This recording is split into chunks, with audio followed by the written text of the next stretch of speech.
بسم اللہ الرحمن الرحیم۔ السلام علیکم ورحمۃ اللہ وبرکاتہ۔ مدینہ منورہ کی تکلیفوں پر صبر کا اجر۔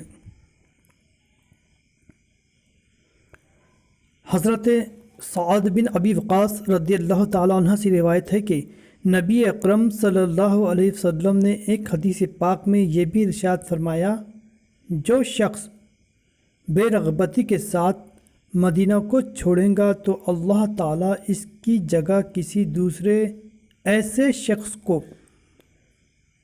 مقیم کریں گا جو اس سے بہتر ہوگا، اور جو بھی شخص مدینہ میں سختیوں اور بھوک پر ثابت قدم رہیں گا، یعنی وہاں کی ہر تنگی و پریشانی پر صبر کریں گا، تو میں قیامت کے دن اس کی شفاعت کروں گا، میں قیامت کے دن اس کی اطاعت کا گواہ بنوں گا۔ حدیث بحوالہ مسلم۔